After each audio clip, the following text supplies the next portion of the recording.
bienvenue dans votre émission sur l'innovation en Martinique. Une émission positive qui parle de vous, de vos idées, de vos actions. Pour une Martinique armée pour atteindre les sommets. Mais comment atteindre ces sommets sans une filière agricole organisée pour nourrir le pays, voire même pour exporter les produits? Comment miser sur ce domaine d'activité si décrié, si difficile, si peu accompagné? Voilà donc le thème de cette émission, l'innovation dans l'agriculture. J'accueille donc Jonathan Lery, un agriculteur martiniquais, dynamique, jeune, investi, qui est membre du collectif Agriculté Punité et président de l'association Organic Island. Engagé dans l'agroécologie également. Bonsoir. Bonsoir. Alors Jonathan, pourquoi tant d'engagement dans l'agriculture? Pourquoi tant d'engagement? Parce que c'est une valeur qui me parle. L'agriculture, c'est un métier qui fait partie de mon éducation. Ma famille est dans l'agriculture depuis plusieurs générations. Et c'est pour moi, en fait, l'avenir et l'une des portes de sortie de la crise que nous vivons à l'heure actuelle. Selon toi, l'agriculture martiniquaise saura-t-elle s'inscrire dans la modernité? On parle de production régulière, calibrée, diversifiée. Est-ce ça la modernité et le Graal, entre guillemets, de l'agriculteur martiniquais? Alors absolument pas. Aujourd'hui, je crois que nous sommes dans une dynamique qui tente à arrêter des principes qui nous ont été inculqués par l'Occident, qui a amené cette forme d'agriculture, cette monoculture et cette vision des choses où tout doit être pareil et calibré pour une vente ou un aspect commercial qui a pris la valeur sur l'aspect humain. Et je crois que la Martinique est à 100% dans la modernité, dans la mesure où nos jardins créoles, la manière que nos anciens avaient de cultiver la terre était déjà en fait à l'heure de la permaculture et de l'agroécologie. C'était déjà la modernité du moins et le modèle à suivre. C'était déjà le modèle. Donc nous sommes dans une dynamique de retour parce que nous réalisons qu'en fait nous n'avons pas eu d'évolution dans les sociétés occidentales. On est fixé sur l'évolution des choses, l'évolution des chiffres, la croissance, etc. Mais nous pensons en fait clairement qu'aujourd'hui nous sommes dans une décroissance puisqu'on a rejeté en fait la valeur humaine pour mettre en avant la valeur pécuniaire et commerciale.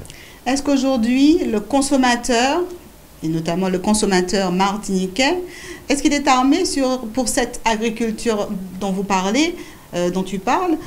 Est-ce qu'il est prêt à consommer ces produits qui ne sont pas calibrés, qui sont un petit peu différents? Voilà, est-ce qu'aujourd'hui, on a un bon retour de ces consommateurs? Alors, je pense qu'il y a deux éléments qui sont très importants pour les consommateurs. C'est déjà la qualité de ce qu'ils mangent. Je crois qu'aujourd'hui, personne ne veut manger des légumes remplis de produits chimiques dangereux pour leur santé et pour celle de leurs enfants, et aussi le prix. C'est ce qui fait vraiment, ce sont ces deux facteurs qui vont être très importants. Et aujourd'hui, justement, on en parlera, ce sont les deux créneaux sur lesquels il faut que nous puissions agir pour que d'un côté, les consommateurs aient des légumes à prix abordable, qui respectent aussi le travail des agriculteurs, mais surtout qui soient sains et qui respectent leur personne et l'environnement. Absolument. C'est un engagement, en fait, que doit avoir tout agriculteur, d'autant que nous sommes sur un périmètre extrêmement limité. Donc, il faut que l'on puisse également le protéger. Exactement. On est dans une île, nous sommes des insulaires, on n'a pas des terres à illimiter. Ouais. Exactement. Donc, je crois qu'effectivement, il faut qu'on puisse contrôler les produits qu'on utilise. Je trouve que c'est quand même aberrant d'utiliser des produits dont on ne maîtrise pas la toxicité. Et alors qu'on a déjà un passif qui nous a déjà fortement impacté, je crois qu'on devrait tirer les leçons et de se dire aujourd'hui, stop, on ne maîtrise pas certains produits sur notre territoire, apprenons à faire sans, ou alors maîtrisons ce que nous utilisons. Or, ce n'est pas le cas. La Martinique, je crois, était la 3e en termes de consommation du glyphosate. Le glyphosate qui est un produit chimique fortement controversé, d'où certaines études ont démontré clairement sa dangerosité. Donc je crois qu'aujourd'hui, on ne peut pas se permettre de ne pas laisser aux générations qui arrivent une agrodurabilité, ce qui comprend la capacité à la Martinique de pouvoir produire sainement. Oui. Alors, déjà, ils vont nous en vouloir et puis ce sera vraiment irresponsable de notre part de ne pas avoir mis les barrières de façon à ce qu'on puisse protéger notre île pour l'environnement, la faune, la flore, etc. Et pour les populations qui doivent se succéder. Parce que nous avons hérité de la préservation des anciens, notamment sur les variétés, notamment sur différentes choses, et nous devons préserver ce capital que nous avons. Est-ce qu'on peut, selon toi, faire un lien entre cette absence de diversification agricole, ce 100%, anciennement banane, hein, est-ce que le 100% est un modèle qui justement oriente malgré lui l'agriculteur vers une utilisation excessive des pesticides et des moyens d'aller sur une production toujours plus importante? C'est sûr que lorsqu'on se donne des objectifs importants, clairement, il y a des facteurs qui vont entrer en compte pour pouvoir atteindre ces objectifs-là. Mais aujourd'hui, je pense qu'il faut prendre la chose de manière différente. De se dire, effectivement, la banane a promotionné les Antilles à l'étranger, c'est une chose. Mais aujourd'hui, nous devons réaliser qu'il y a un peuple à nourrir. Et la question n'est pas quelle est ma culture phare, c'est comment je nourris ce peuple. Avec la SAU, donc la surface agricole utile, il faut qu'on puisse réfléchir quelle part doit aller pour les exportations et quelle part doit convenir pour la nourriture de la population. Est-ce qu'on peut dire au final que l'agriculture martiniquaise doit être, entre guillemets, égocentrée, donc revenir vers l'autonomie alimentaire, j'ai envie de dire, avoir cet objectif en tête, en priorité, et ensuite se fixer un second objectif qui serait l'exportation? Déjà, sous le plan mondial, tous les peuples aujourd'hui tentent vers l'autodétermination. On le voit, que ce soit sur l'Hexagone, avec des régions comme la Bretagne, qui sont dans une dynamique de pouvoir être autosuffisants, autodéterminants. Donc ça, c'est général. Je crois que une grande partie du peuple martiniquais tend vers effectivement une certaine autonomie en termes d'alimentation. Je crois que c'est général parce qu'on n'est pas à l'abri de crise alimentaire après la crise sanitaire que nous avons connue. Nous ne sommes pas à l'abri de ce genre de choses-là. Donc il faut qu'on puisse aller vers le protectionnisme en termes d'agriculture et de nourriture de la population. Et ça implique justement une organisation de la plantation, non plus pour l'étranger, mais pour les locaux. Et ça, pour moi, c'est très important. Il faut pouvoir faire face aux enjeux d'avenir qui nous sont présentés. Et ça passe fortement par une meilleure organisation de l'agriculture. Est-ce qu'aujourd'hui, alors forcément, hein, le monde agricole est comme le monde martiniquais, il est impacté par la pyramide des âges. Est-ce que tu as également le sentiment que ça peut être également une difficulté pour l'agriculture, à savoir cette difficulté de renouvellement des générations? Oui, effectivement, on fait face à une difficulté. D'ailleurs, nous héritons d'un modèle d'agriculture qui est celui de la France. Je crois que ce n'est pas jugé de dire que le modèle agricole français est très mauvais. Parce que aujourd'hui, l'agriculture ne se sent pas valorisée. Il y a beaucoup de suicides dans cette tranche de la population. Oui. C'est une vérité. Et aujourd'hui, je crois que nous devons nous placer en tant qu'exemple vis-à-vis de nos compatriotes de l'Hexagone.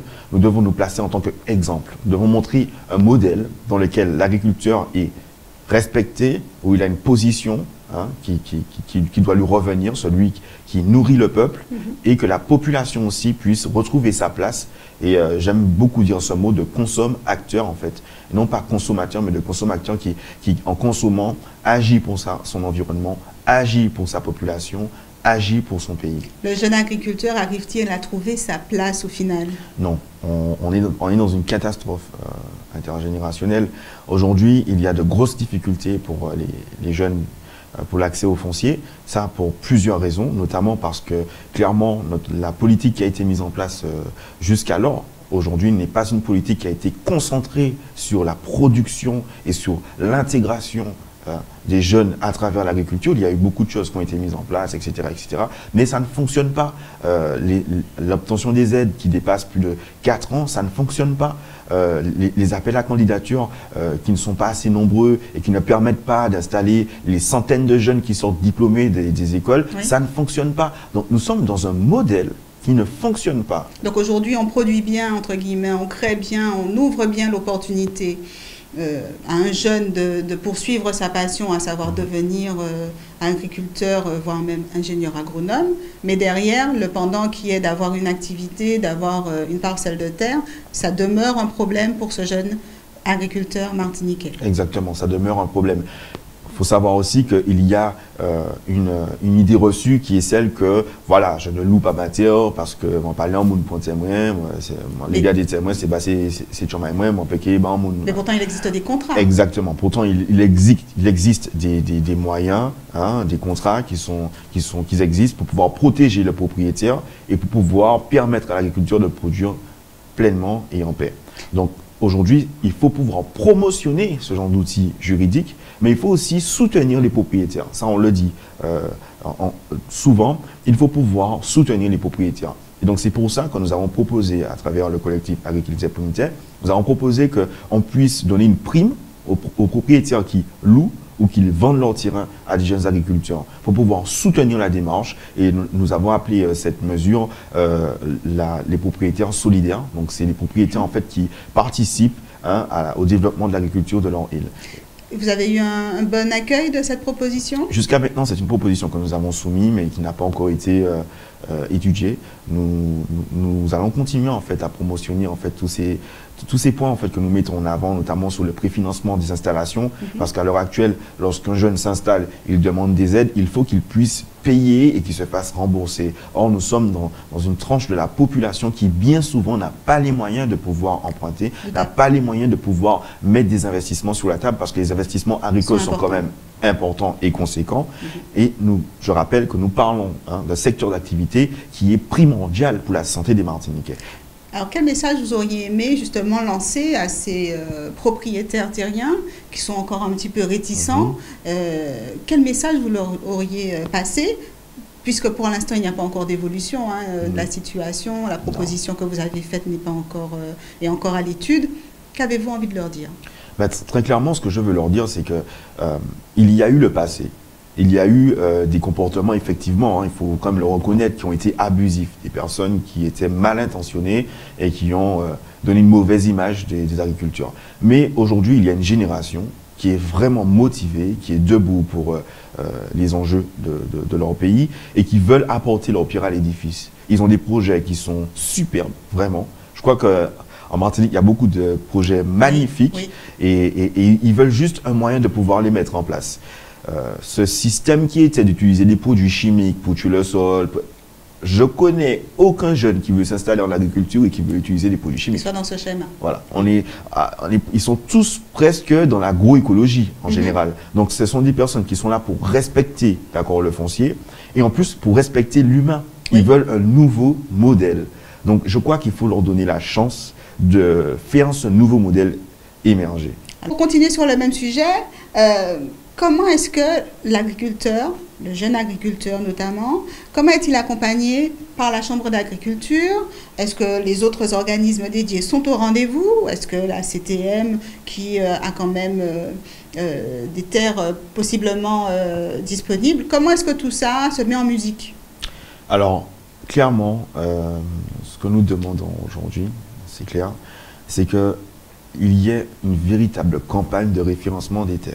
D'accord, qu'on puisse mettre en place, mais urgemment, des appels à candidature. Et pour cela, il faut pouvoir quantifier les espaces occupés ou pas occupés, les baux qui sont payés, qui ne sont pas payés, de pouvoir libérer les espaces qui sont maintenus injustement, de façon à pouvoir dégager une SAU prête à accueillir ces agriculteurs. Ça, il faut le faire urgemment. Quand vous dites urgemment, on peut attendre 2022, 2023? Non, c'est des choses qui devaient déjà être présentes et qui ne le sont pas. D'accord? Donc nous croyons que quand nous disons urgemment, c'est tout de suite, c'est la semaine prochaine, c'est tout de suite, c'est demain, c'est tout de suite, c'est pas dans quelques mois. Ouais, c'est une urgence criante. C'est une urgence de premier ordre, notamment pour le fait que la plupart des jeunes aujourd'hui qui veulent s'installer, ce sont des jeunes qui ont essayé, qui sont allés se former, qui ont pris un diplôme, qui ont pris un moment de leur vie pour pouvoir se consacrer à une vision et qui ne peuvent pas faire cette vision aboutir.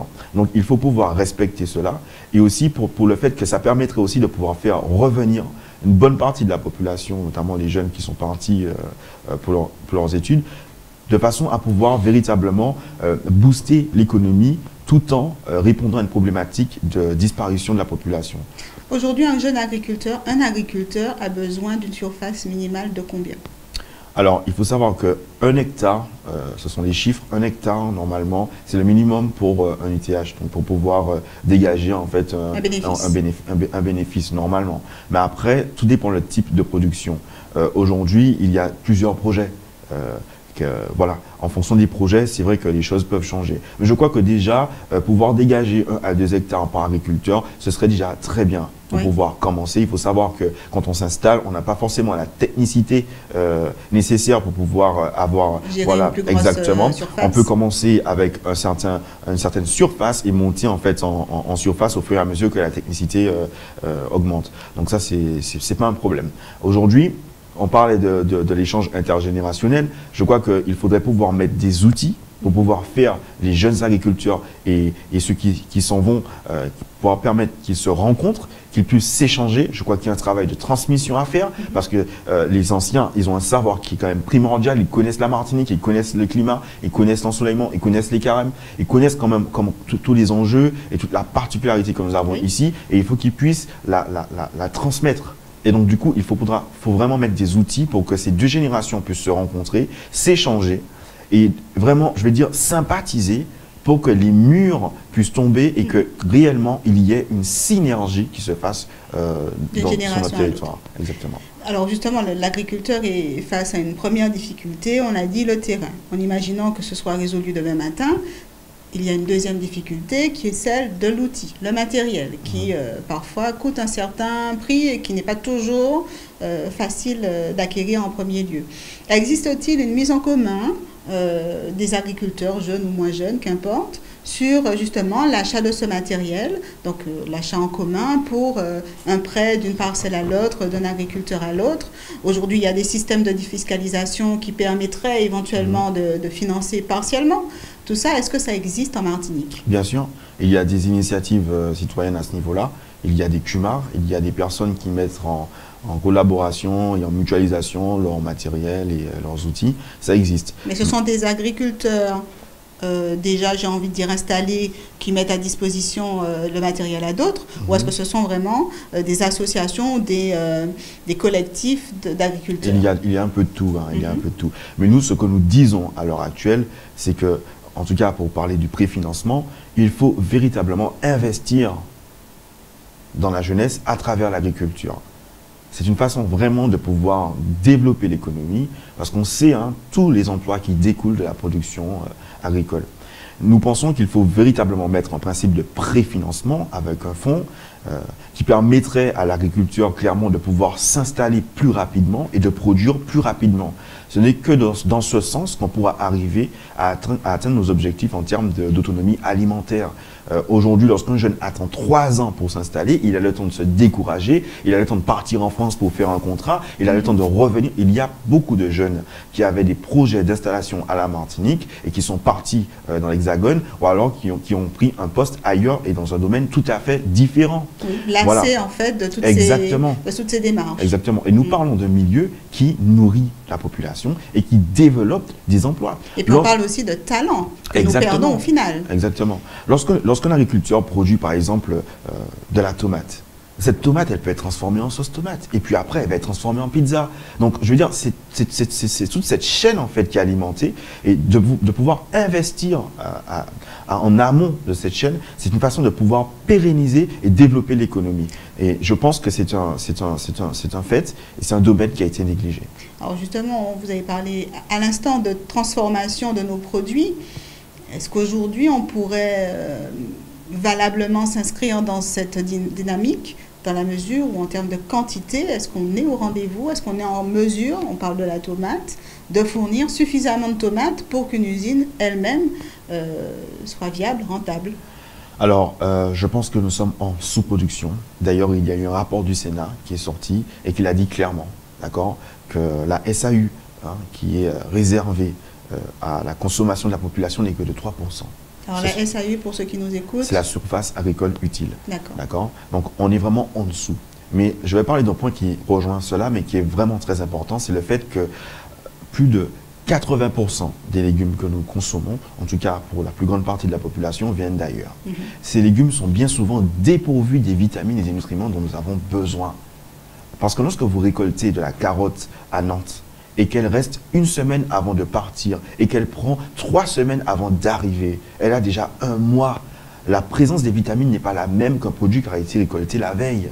Donc c'est pour ça que même pour la santé des Martiniquais, il est important, lorsqu'on parle d'autosuffisance alimentaire, il faut expliquer les enjeux de l'autosuffisance. L'autosuffisance pour la santé, pourquoi? Parce qu'il faut des légumes assez nutritifs pour pouvoir nourrir les corps. Il faut une autosuffisance alimentaire pour pouvoir développer l'économie. Il faut une autosuffisance alimentaire pour pouvoir réduire la pollution. Parce que nous sommes les plus gros pollueurs à l'heure actuelle. Je vais vous donner un exemple. Même quand on achète bio, un citron bio qui est produit au Mexique et qui est vendu dans les magasins bio, et ce n'est pas le même label, mais par contre, qu'est-ce qui va se passer? Ce citron, il va être produit bio au Mexique, il va partir à Paris, il va arriver à Rungis.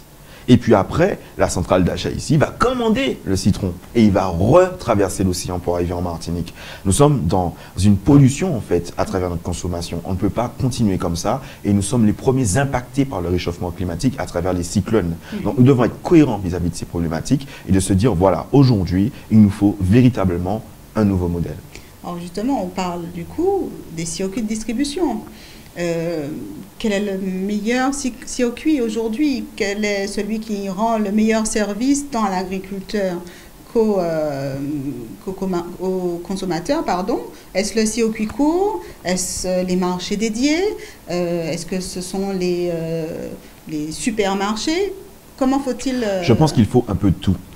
C'est sûr qu'il y a des moyens de commercialisation qui sont beaucoup plus confortables pour l'agriculteur, notamment les circuits courts. Et d'ailleurs, je crois aux circuits courts. D'ailleurs, lorsque l'agriculteur livre ses légumes dans un magasin, il est encore dans les circuits courts. D'accord? Aujourd'hui, je crois qu'il faut pouvoir développer surtout le contact humain.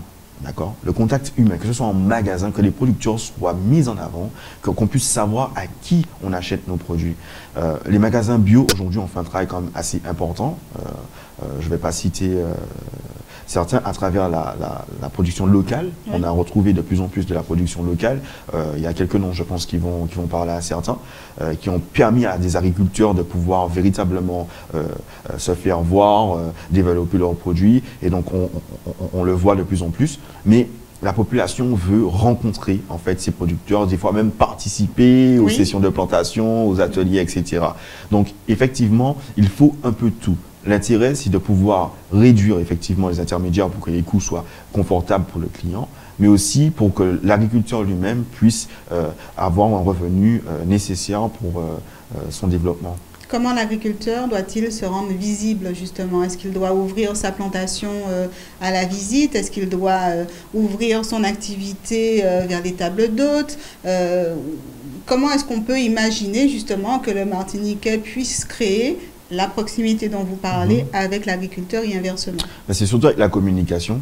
Je crois qu'au lieu de voir des émissions de télé-réalité qui pour moi n'a aucun sens, on devrait voir des émissions sur les agriculteurs et sur les difficultés ou alors leur joie aussi, parce qu'il y a quand même des succès. D'accord. On devrait voir ça de plus en plus à la télé. Je pense qu'aujourd'hui, voilà, on devrait pouvoir revenir sur une vision des choses beaucoup plus réalistes de du terrain quoi, et du concret. On devrait voir ces personnes vraiment se présenter. Et là, du coup, effectivement, il faut savoir qu'un agriculteur n'a pas forcément le temps de pouvoir mener sa communication sur Internet et être aussi dans le champ. Donc, il faut apporter aussi un soutien en termes de communication aux agriculteurs, leur donner des outils pour qu'on puisse entendre parler d'eux, pour qu'on puisse savoir ce qu'ils font et qu'on puisse les connaître. Alors, il y a déjà quand même... aux médias, en fait, de leur ouvrir la visibilité. Alors, c'est à eux, effectivement, de pouvoir mieux communiquer. Et donc, pour cela, il faut les soutenir. Mais là, encore, on va parler de fonds et voilà. Mais c'est vrai aussi que les médias, mais on le voit de plus en plus, hein, les médias qui sont de plus en plus friands des manifestations qu'il y a autour de l'agriculture, et ça, je le salue fortement. Mais effectivement, il faut aller de plus en plus vers ça, mettre en avant en fait ces personnes qui s'investissent au quotidien pour notre santé. Oui, tout à fait, je vous rejoins absolument.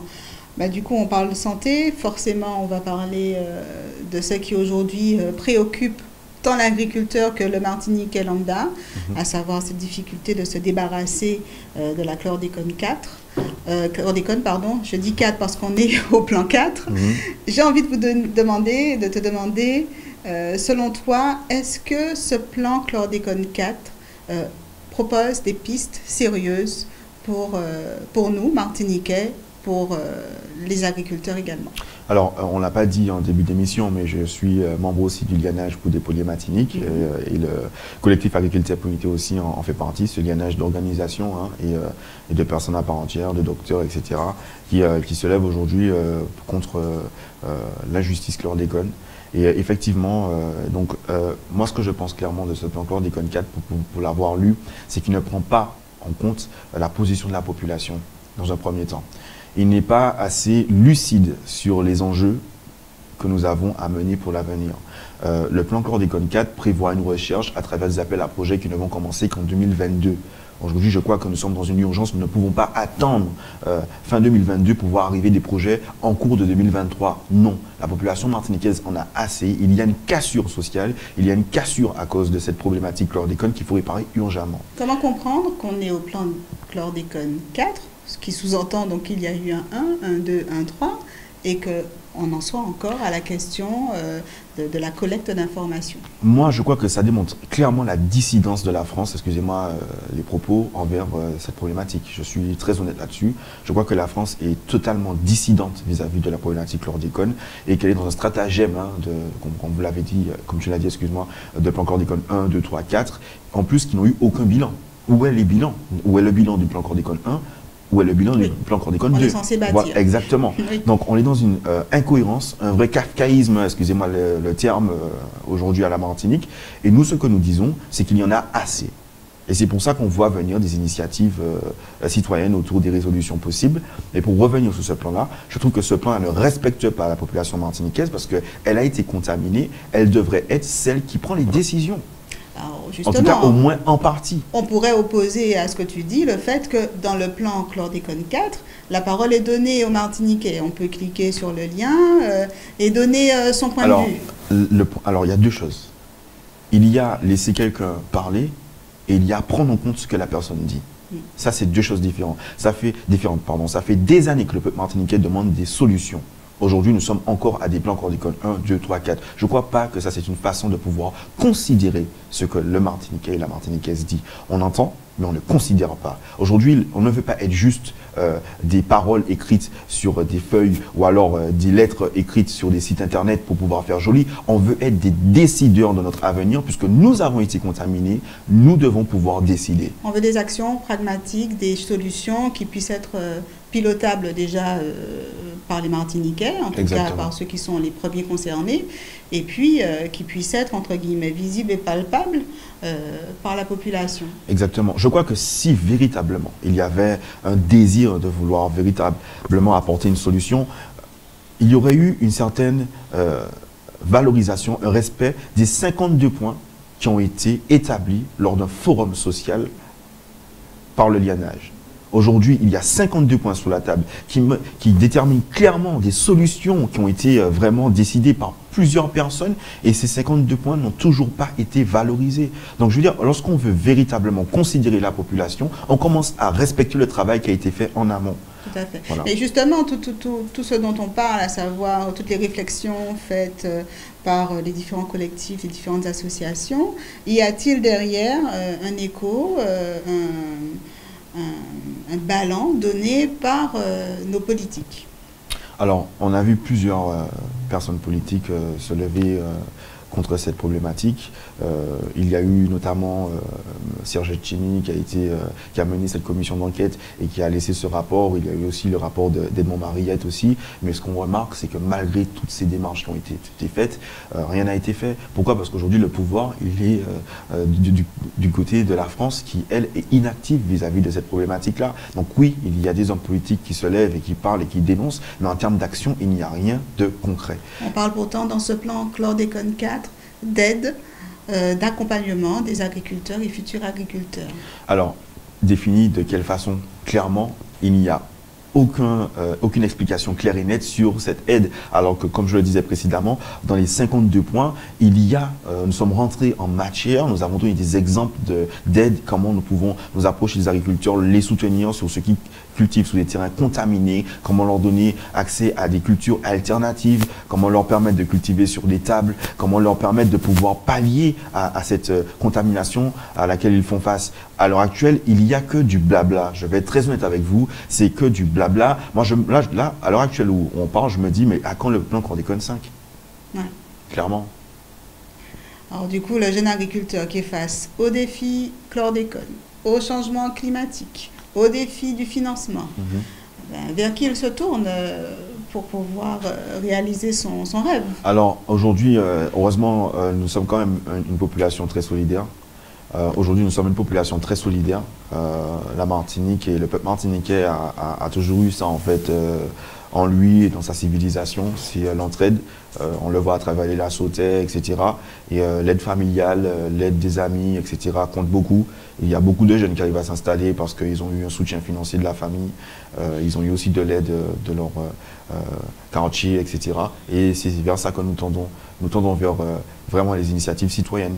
Nous pensons qu'il ne faut plus attendre de l'État pour pouvoir voir émerger nos solutions. Nous pensons qu'il faut que nous allons de l'avant et que nous faisons ces solutions-là apparaître à travers nos actions.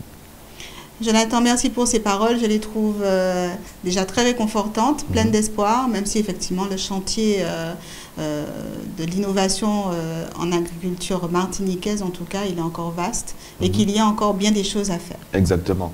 Je voulais juste rajouter aussi, on a parlé aussi par rapport au chlordécone, la nécessité de pouvoir se donner les outils, notamment à travers des laboratoires de dernière technologie, pour pouvoir véritablement apporter cette ambition que nous avons d'autosuffisance alimentaire. Parce que lorsqu'on dit à un producteur, voilà, tu devrais éviter les pesticides, il faut aussi lui apporter les moyens, donc les alternatives. Oui. Et ça passe par des études, de la recherche. Et il faut des laboratoires, parce que nous avons des scientifiques, nous avons des médecins, nous avons des personnes qui ont été diplômées et qui sont talentueux, des docteurs en physique, des docteurs en chimie, hein, d'accord, qui sont présents et qui veulent apporter leurs connaissances de façon à développer la Martinique. Il faut leur donner un outil. À l'heure actuelle, il n'y a aucun laboratoire de dernière technologie qui permet de pouvoir avancer dans ce sens. Et donc, il faut vraiment avancer vers ça à travers des investissements dans ce domaine-là, pour pouvoir déployer en fait toutes nos connaissances, toutes ces personnes remplies de talent, qu'on puisse leur permettre de s'exprimer. Merci, merci Jonathan. Je vous remercie. Comme quoi la solution, elle existe. Exactement. Charge à nous de la trouver et de la mettre en œuvre. Exactement. Nos agriculteurs nous réclament une meilleure écoute, une plus grande considération de leurs difficultés. On parle de politique européenne, française, mais nous devons réfléchir à une politique agricole martiniquaise. Notre politique agricole martiniquaise doit être plus audacieuse, plus pragmatique, dotée d'outils percutants. Et de quoi ont-ils besoin?